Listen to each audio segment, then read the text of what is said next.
어, 오늘 우리 함께 나눌 하나님 말씀은 이사야서 35장 말씀입니다. 이사야 35장 3절부터 10절 말씀 함께 나눌 텐데요. 찾으시면 우리 자리에 일어나셔서 한 절씩 교독하도록 하겠습니다. 이사야서 35장 3절부터 10절 말씀, 제가 가진 구약 성경 1007페이지입니다. 구약성경 이사야 35장 3절로 10절 말씀 한 절씩 교독하겠습니다. 너희는 약한 손을 강하게 하며 떨리는 무릎을 굳게 하며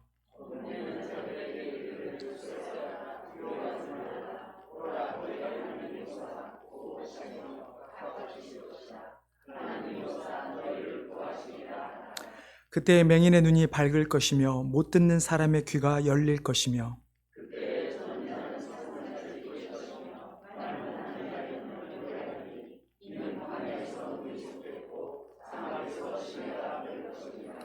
뜨거운 사막이 변하여 모시이 될 것이며 메마른 땅이 변하여 원천이 될 것이며 승량에 눕던 곳에 풀과 갈대와 부드러 날 것이며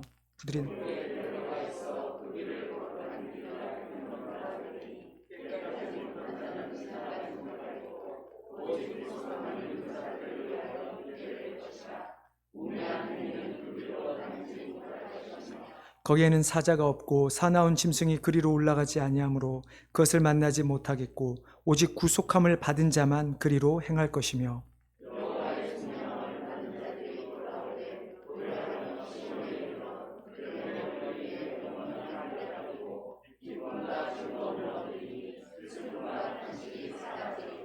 아멘. 예, 자리에 앉아주시기 바랍니다.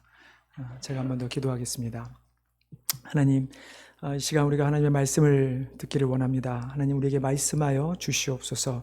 우리에게 들을 길을 주시고 또 성령님께서 우리 안에 함께 하셔서 우리가 듣는 대로 또한 그 말씀을 깨닫는 역사가 우리 가운데 있게 하여 주시옵소서. 감사하며 예수님의 이름으로 기도드리옵나이다. 아멘. 네, 우리는 지난주에 부활절로 보냈습니다. 그래서 지난주에 그 예수님이 부활하셔서 비어있는 그 무덤을 통해 어떤 그 부활의 주님 을 우리 마음에 다시 한번 색인을 가졌었는데요.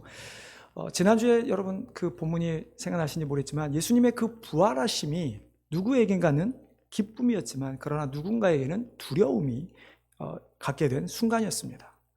특별히 그 두 부류의 대상이 등장하죠. 하나는 병사들, 그리고 하나는 여인들이었습니다. 병사들은 천사를 보는 순간 무서워하며 떨며 죽은 사람처럼 되었다고 마태는 기록합니다. 그러면 그들은 왜 두려워했을까요? 무엇이 두려웠을까요? 죽은 시체가 없어졌기 때문에 두려움도 느꼈을지도 모르겠습니다.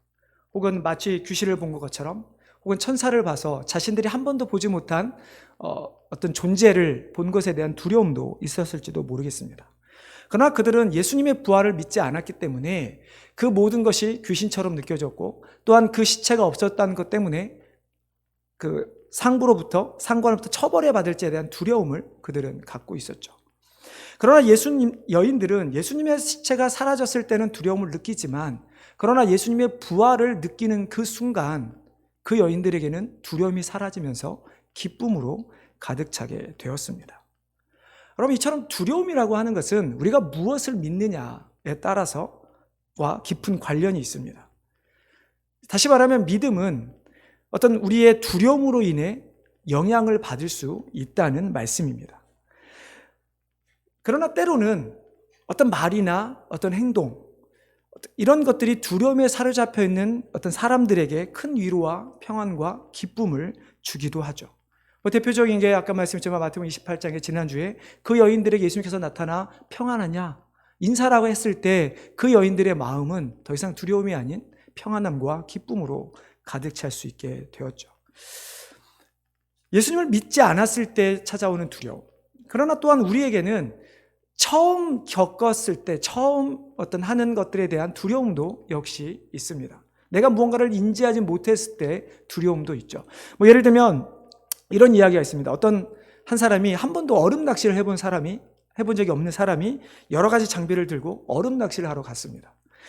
늦은 저녁에 얼음 위에서 이제 해보신 분은 아시겠지만 구멍을 뚫어서 이제 낚시를 들이고 텐트를 쳐놓고 하는데 어디선가 소리가 들리는 거예요. 거기 고기가 없습니다. 고기가 없어. 소리가 들리는 거예요. 그래서 이 남자는 이제 그 소리를 듣고 텐트에서 조금 옮겨서 다시 구멍을 파고 다시 낚싯대를 들이옵니다. 근데 또 소리가 들리는 겁니다. 거기에도 고기가 없습니다. 그러자 이 사람은 두려움을 느끼기 시작합니다. 아무도 없는 그 조용한 곳에서 두려움을 느끼기 시작한 나머지 소리칩니다. 누구십니까? 누구세요? 혹시 귀신이요? 그랬더니 반대편에서 들리는 소리가, 아니, 나는 스케이트장 관리인입니다. 내가 그 소리를 치는 사람이 누구인지 몰랐을 때는 두려울 수밖에 없지만, 그러나 그 대상을 아는 순간 우리에게는 두려움이 사라지는 거죠. 내가 누군가를 아느냐 모르느냐, 내가 누군가를 무엇을 믿느냐 믿지 않느냐, 이것에 따라서 우리에게는 두려움이 될 수도 있고 그렇지 않을 수도 있다는 말씀이죠. 여러분, 수없이 많은 두려움들이 우리를 둘러싸고 있습니다. 오염에 따른 지구온난화도 우리에겐 두려움의 하나일 수도 있고요. 전쟁, 지금 러시아의 침공을 받은 우크라이나를 보면 분명히 전쟁이 우리에게도 두려움의 어떤 대상 중에 하나입니다. 직장을 찾지 못하거나 직장을 잃었을 경우, 혹은 은퇴 이후의 삶에 대한 경우, 사람들과의 깨어진 관계, 이 많은 것들이 우리에게는 두려움의 대상입니다. 또 어떤 사람은 병으로 인해서 두려움을 느끼기도 합니다. 내 병이 과연 낫는 병인가? 이것 때문에 혹시 다른 사람에게, 가족들에게 좋지 않은 영향을 끼치지는 않을까? 정말 이 상황을 내가 잘 극복할 수 있을까? 어떤 이런 많은 것들이 우리에게는 우리를 두렵게 만듭니다. 그러나 이런 두려움 때문에 우리가 지난주에 살펴본 예수 그리스도께서 이 땅에 오셨다는 것입니다.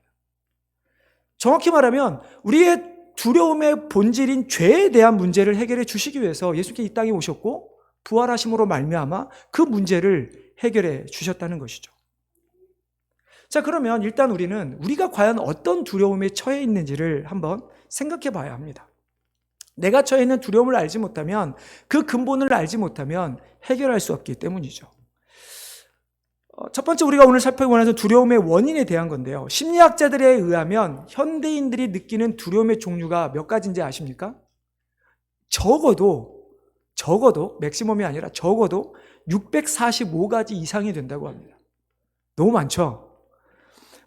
우리가 아는 보통 폐쇄공포증, 고소공포증, 이런 것뿐만 아니라 심리적 요인에 의한 공포뿐만 아니라 거미공포증, 고양이 공포증, 이런 것처럼 동물이나 벌레로부터 오는 공포증도 있고, 어떤 사람은 주사, 치과, 이런 그 병원, 의료에 관련된 것에 대한 공포도 느낍니다. 근데 이런 많은 두려움 중에서 탑3를 골라보니까 첫 번째는 죽음에 대한 두려움, 두 번째는 외로움에 대한 두려움, 세 번째는 실패에 대한 두려움이라고 합니다.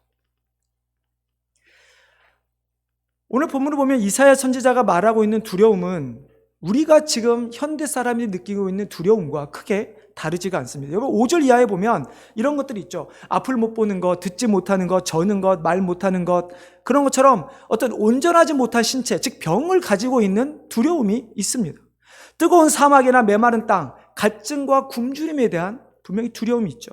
승냥이에 눕던 곳, 뒤에 보면 사자와 사나운 짐승, 즉 어떤 동물로부터 느끼는, 내가 어떻게 할 수 없는 것으로부터 느끼는 두려움이 분명히 있다는 것입니다. 이사야 선지자가 이 말을 했을 때 시기를 보면 히스기야 왕이 남유다를 다스리던 시기였습니다. 36장이 이제 바로 이어지는 내용인데요. 그 당시에 무슨 일이 있었냐면 아수르의 왕이었던 산헤립이라고 하는 왕이 유다를 공격합니다. 그래서 수많은 성을 빼앗습니다. 급기야는 대군을 이제 히스기야가 머물고 있는 예루살렘으로 파병을 하죠. 그래서 아수르 왕은 유다 백성들을 이제 항복시키기 위해서 자기네 나라 말도 아니라 유다의 방언으로 외치죠. 야, 너희들 히스기야 믿지 마. 히스기야는 절대로 너희를 구원할 수 없어. 너희들이 말하는 여호와 신도 믿지 마. 지금 주위를 봐봐. 우리 주위를 보면 수많은 나라들이 있지만 그 어느 나라도 자기들의 신 혹은 스스로 자기들로부터 벗어난 적이 없어 라고 하는 이야기를 계속 이야기를 하는 것입니다. 그때 히스기야가 어떻게 합니까? 아무 말도 하지 말고 가만히 있으라 라고 이야기하죠. 여러분, 이 당시 유다 백성들이 느꼈던 두려움은 어떤 것이었을까요? 당연히 전쟁으로 인한 두려움, 죽음에 대한 두려움이 분명히 있었을 것입니다. 그리고 이들에게는 그 당시는 성을 에워싸면 시간이 지날수록 어떻게 되죠? 그 안에는 식량이 떨어지게 됩니다. 저는 솔직히 전쟁 시대를 겪은 사람은 아닙니다. 당연히 후대이기 때문에. 그러나 우리가 어렸을 때부터 책으로 보거나 이야기를 듣거나 영상을 보거나 이런 것들을 보게 되면, 그러면서 보면서 과연 지금 전쟁이라면 나는 어떨까? 그걸 감당할 수 있을까? 당연히 제 내린 결론은 항상 절망밖에 없죠. 내가 할 수 있는 건 없겠구나. 때로는 전 군대는 안 갔지만 총을 들고 나가서 싸우리라 이런 생각도 해보지만, 그러나 결론은 전쟁이라는 것 앞에 나의 무능력, 내가 아무것도 할 수 없고 나는 죽음밖에 없다라는 것을 느낄 수밖에 없는 것이죠. 여러분, 지금 우크라이나를 한번 보십시오. 러시아가 쳐들어간 이후에 물론 용감하게 싸우는 군인들도 있지만, 그러나 대부분의 우크라이나 백성들은 두려움에 떨 수밖에 없는 거죠. 내가 언제 죽지 모를 두려움, 가난과 그 먹을 것이 없고 그 갈증에 대한 그런 두려움, 언제 내 가족을 잃어버릴지 모르는 그 두려움, 추위에 대한 두려움. 그럼 남유다도 마찬가지였습니다. 정말 자신들보다 말도 안 돼 강력한 군대를 가졌던 그 아수르 앞에 그들은 아무것도 할 수 없었죠. 그래서 이사야 선지자는 지금 이 앞에서 우리에게 말하는 것이, 지금 뒤에 남유다가 당할 그 일에 대해서 우리에게 알려주고 있는 것입니다. 근데 여러분, 두려움이라고 하는 것이 이렇게 어떤 꼭 나쁜 것을 통해서만 우리에게 찾아오는 것은 아닙니다. 오늘 본문에 보면 하나의 단어가 나오는데요. 4절에 보면 겁내는 자들에게 이르기를 굳세어라 두려워하지 말라라고 이야기합니다. 두려워하다라는 이 단어가 등장을 하는데, 이 두려움이라고 하는 해당하는 히브리어는 야레이라고 하는 단어인데요. 이 단어는 말 그대로 두려움이라고 하는 단어로 번역이 됩니다. 근데 이 단어는 어떤 뜻을 가지고 있냐면, 전혀 상상할 수 없는 존경, 명예, 내가 누군가를 경배하다, 여호와를 경외하다라는 뜻도 이 단어에 포함되어 있습니다. 그렇다고 한다면 이 단어를 통해서 우리에게 주어지는 두려움의 의미가 뭐가 있냐? 첫째는 우리가 언제 두려워하는가? 우리가 받아야 될 존경을 받지 못할 때 우리에게는 두려움이 찾아온다는 것입니다. 여러분, 무슨 말입니까? 내가 내 가족들 혹은 내 친구들, 내 주위 사람들 인정받지 못할 때 우리에게는 두려움이 찾아온다는 이야기인 것이죠. 그리고 이 존중이라고 하는 것은 이런 사람의 관계 안에서, 특별히 교회 안에서도 얼마든지 일어날 수가 있는 것입니다. 많은 경우에 목회자들한테 인정받지 못하는 경우에 성도들이 상처받는 경우들이 참 많이 있습니다. 근데 목회자뿐만 아니라 성도들 사이에서도 어떤 서로의 존중함이 없이 그런 것 때문에 어떤 그런 두려움을 느끼게 되는 것도 많죠. 두 번째로는 우리가 두려워하는 이 원인이 우리가 경배해야 할 대상과도 관계가 있다는 것입니다. 아까 말씀드린 것처럼 그 단어 안에는 경배하다, 경외하다라는 뜻이 포함되어 있습니다. 근데 성경에서 이 단어가 사용됐을 때 보면 주로 여호와를 경외하다라고 할 때 이 단어가 사용됩니다. 여러분, 그러면 무슨 의미입니까? 우리가 두려움을 느끼는 것은 내가 경외해야 할 대상, 내가 예배해야 할 대상과 멀어졌을 때, 그 대상이 누군지 알지 못할 때 우리는 두려움을 느끼게 된다는 것이죠. 그래서 여러분, 그 마태복음 보면 병사들이 예수님을 알지 못했기 때문에 두려움을 느낄 수밖에 없었던 것입니다. 여인들이 처음에 두려움을 느꼈던 것은 예수님이 죽은 다음에 예수님의 부활을 믿지 않았기 때문에, 그 죽음 하나로 낙담하여 있었기 때문에 점점 더 주님과 멀어져 있는, 육체적으로는 예수님의 몸에 향품을 바르게 찾아갔지만 그러나 그들의 마음과 영적은 예수님과 멀어졌기 때문에 두려움을 느낄 수밖에 없었다는 것이죠. 여러분, 그렇다면 이 두려움, 세상에서 말하는 수많은 두려움, 우리가 존중받지 못해서 혹은 하나님을 알지 못해서 하나님 믿지 못해서 멀어져 가는 것에 찾아오는 이 두려움, 어떻게 해결할 수 있을까요? 대체 세상 사람들은, 수많은 사람들은 자기들에게 찾아오는 두려움을 어떻게 해결할까요? 여러분, 대표 중에 하나가 무엇인지 아십니까? 보험입니다. 여러분, 보험 많이 들고 계시죠? 생명보험, 사망보험, 그 다음에 자동차 보험, 디서빌리티, 이런 거, 은퇴연금. 여러분, 보험을 왜 사십니까? 우리는 정말로, 근데 그 보험이 여러분에게 두려움을 사라지게 하나요? 자동차 보험만 한번 예를 들어보죠. 우리가 자동차 보험을 샀습니다. 그러면 그거를 내가 딱 살고 들고 있는 순간 나에게 사고가 일어나지 않습니까? 그 보험이 모든 사고로부터, 위협으로부터 우리를 막아주나요? 결코 그럴 수가 없죠. 우리가 보험을 사는 이유는 정확히 말하면 보험을 삼을 통해서 나에게 찾아오는 어떤 병이든 사고든 여러 가지 그 위험 요소로부터 두려움에 대해서 어떤 모면하려는 그것이 아니라 내가 어떤 일을 당했을 때 남아있는 나의 가족들을 위해서 우리는 보험을 드는 것이지 실질적으로 보험 자체가 우리의 두려움을 해결할 수는 없다는 것이죠. 아까 말씀드린 것처럼 세상 사람들이 느끼는 두려움 중에 가장 두려운 것은 역시 죽음에 대한 두려움입니다. 제가 앞서 말씀드렸듯이 이 세상에 존재하는 그 두려움의 종류가 몇 가지라고요? 적어도 645가지가 있는데, 근데 여러분, 그 두려움의 종류를 한번 잘 떠올려 보십시오. 그 두려움에 대한 종착이 무엇입니까? 죽음입니다. 고소공포증, 떨어져 죽을까봐 두려운 것입니다. 폐쇄공포증, 갇혀서 죽을까봐 두려운 것입니다. 주사기를 꽂으면 아파서 죽을까봐 두려운 것입니다. 이처럼 두려움의 문제, 죽음에 대한 이 두려움의 문제, 우리는 이것을 어떻게 해결할 수 있을까요? 오늘 본문에 보면 이사야 선지자는 딱 한마디로 대답을 하죠.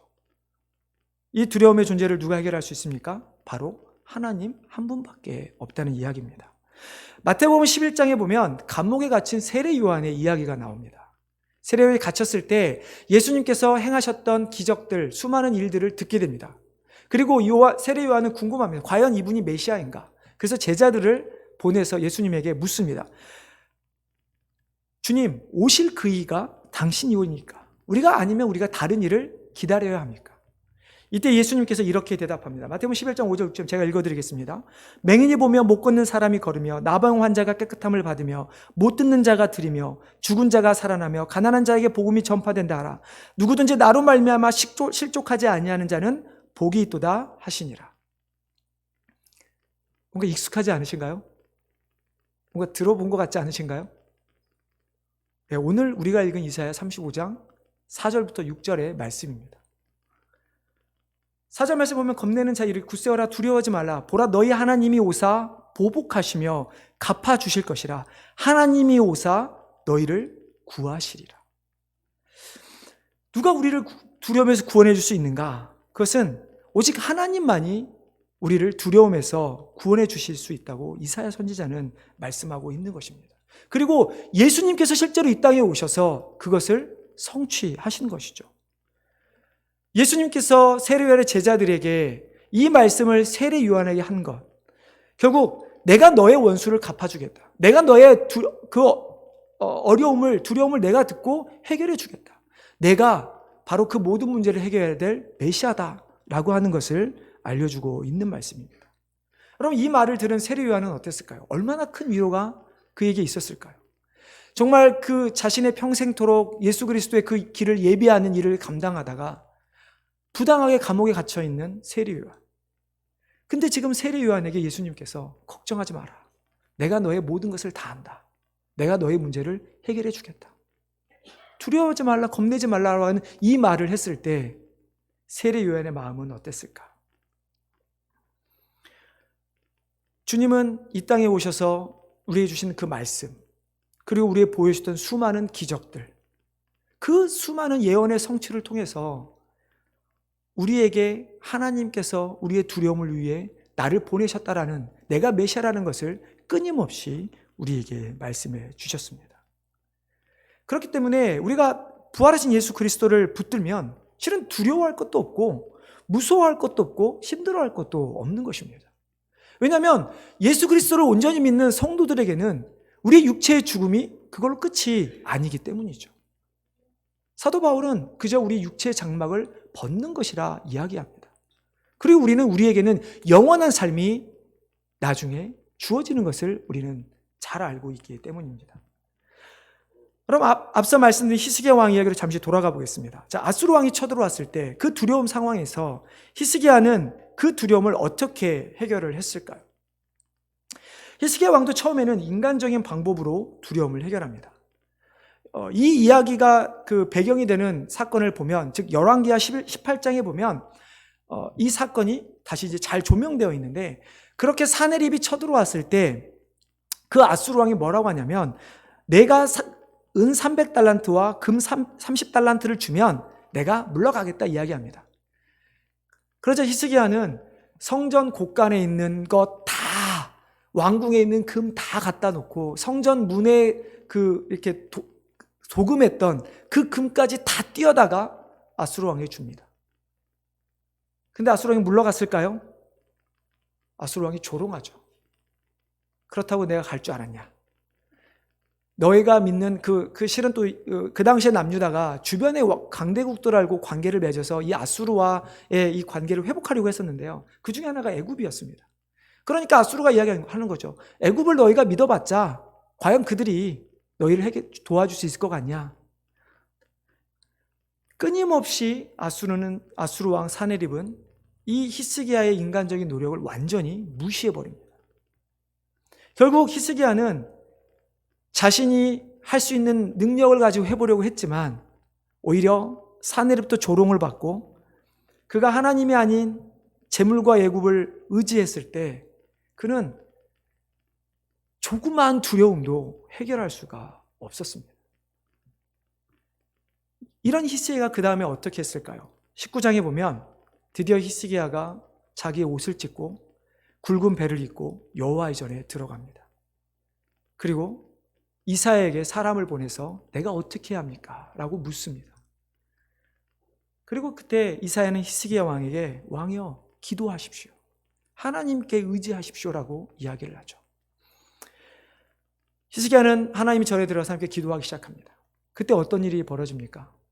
하나님께서 천사를 보내셔서 그 당시 아수르의 군대를 18만 5천이라고 하는 엄청난 수를 치셨습니다.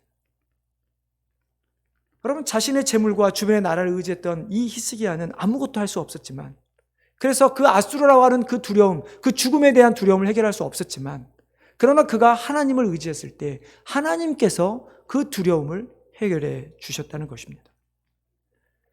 그리고 그 하나님은 여전히 살아계셔서 우리의 문제를 해결해 주십니다. 여러분, 예수님께서 십자가에 달려 죽으시고 부활하신 그 의미가 무엇입니까? 예수님이 과연 무엇 때문에 모욕을 당하셨고, 예수님은 무엇 때문에 십자가의 죽임을 당하셨을까요? 왜 채찍에 맞으시고 창에 찔리시고 가시면류관을 쓰셨을까요? 그 모든 것이 다 우리를 위함이었습니다.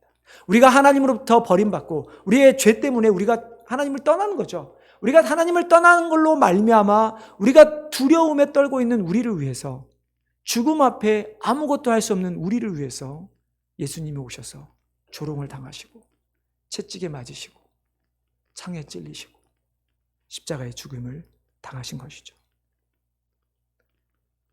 결국 예수님이 오신 그 자체가 우리의 죄의 문제, 즉 하나님으로부터 버림받은 우리의 문제를 해결해 주기 위함이었습니다. 그 주님께서 어떻게 문제를 해결하셨습니까? 바로 부활이라고 하는 그 놀라운 사건으로 해결해 주신 것입니다. 예수님은 십자가에 죽으셨을 때 어떻게 됩니까? 장사 지낸 바 된 이 말이 바로 죽은 자들 가운데 머물러 있었다는 의미입니다. 가장 낮은 곳, 아무것도 할 수 없는 죄의 결과가 있는 그곳에 예수님께서 계셨지만, 그러나 예수님이 부활하심으로 말미암아 그 죄의 문제, 죽음의 문제를 해결해 주신 것입니다. 그렇기 때문에 우리는 그 주님을 붙들어야 하는 것입니다. 우리가 죄로 말미암아 단절되고 그 단절됨으로 말미암은 그 죄 때문에 우리에게 찾아오는 죽음에 대한 두려움, 그 외에 내가 살아가면서 만나야 되는, 직면해야 되는 그 수많은 두려움, 그 두려움의 해결은 오직 부활하신 예수 그리스도밖에 없음을 온전히 믿으시기를 바랍니다. 근데 여러분, 이 은혜가 한 번으로 끝난가요? 오늘 우리 말씀 다시 한번 볼 텐데요. 이 말씀 안에 정말 놀라운 은혜가 우리에게 있다라는 것을 우리는 알 수 있습니다. 우리 5절부터 10절 말씀 좀 길지만 5절부터 10절 말씀 한번 같이 읽어보겠습니다. 자, 시작.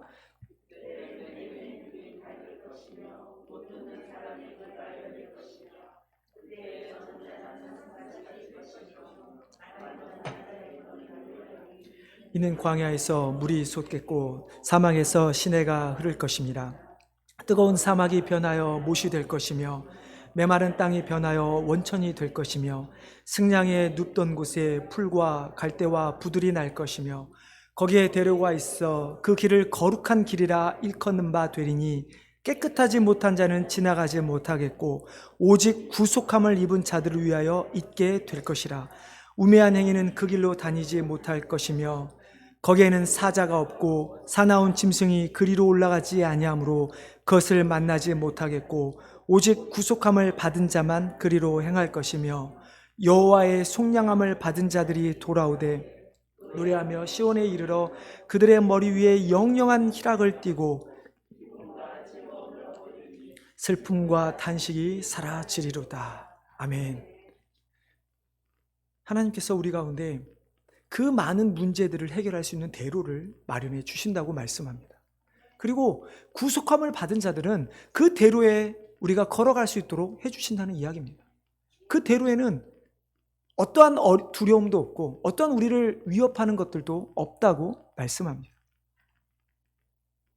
그 곳에는 마치 요한계시록에 나오는 그 모습처럼 시내가 마르지 않고 끊임없이 생명수가 흘러나오는 그 모습, 그것처럼 목마름과 굶주림이 없는 곳, 어떠한 동물이나 어떠한 죽음의 위협도 없는 그곳으로 하나님께서 우리를 인도하신다고 말씀하시는 것이죠.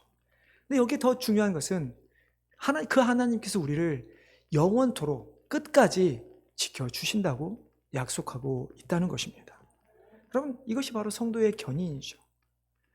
내가 하나님을 계속 붙들고 내가 하나님을 믿어서 나의 노력으로 가는 것이 아니라 하나님께서 우리를 끊임없이 놓치지 않고 끌어주셔가는 것. 여러분, 우리는 지금까지 살아온 것처럼 아마 수없이 많은 두려움을 겪었고 또 앞으로 두려움을 직면하면서 살아갈 수밖에 없습니다. 이것이 어떻게 보면 우리 모든 사람의 인생이라고 말할 수 있을 것입니다.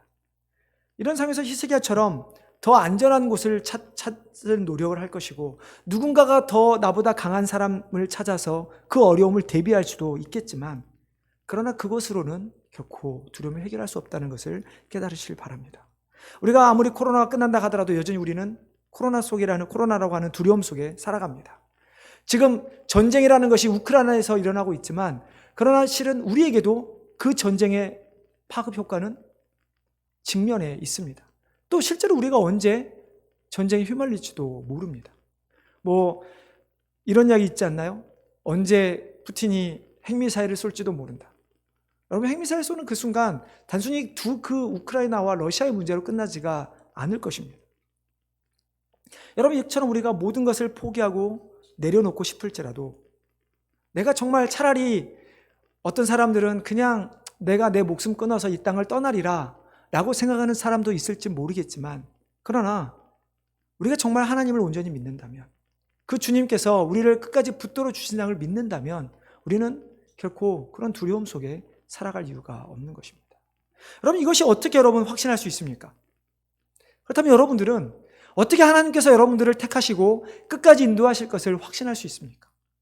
어떻게 보면 이 말은 하나님께서 우리를 두려움이라는 것에서 끝까지 지켜주신다고 하는 이 말은 어떻게 보면 죄 가운데서 우리를 택하셔서 우리를 구원하셨다는 말과도 같은 말입니다.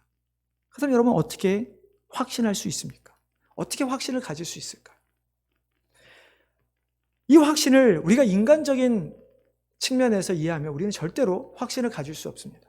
내가 하나님을 온전히 믿어서 내가 선한 행위를 해서 나의 노력으로 우리는 절대로 하나님 앞에 하나님의 관계 안에서 확신을 가질 수가 없습니다.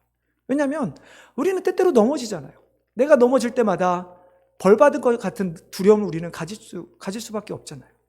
근데 우리가 왜 확신을 잊느냐? 그것은 우리가 아니라 하나님께서 오늘 10절의 말씀처럼 하나님께서 여호와의 속량을 받은 자들이 돌아오되 그들 가운데 영영한 희락과 기쁨을 주겠다. 영영한 슬픔과 탄식이 없게 하겠다.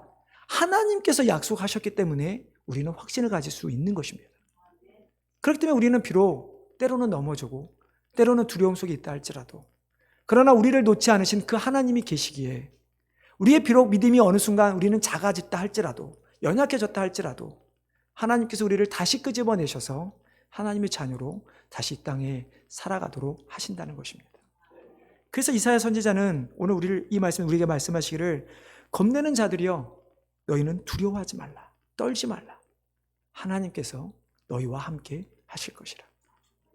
이 말씀을 붙드시고 한 주간 정말 하나님께서 승리하시며 모든 두려움을 이기시는 우리 성도님 되시기를 주님의 이름으로 축원합니다. 기도하겠습니다.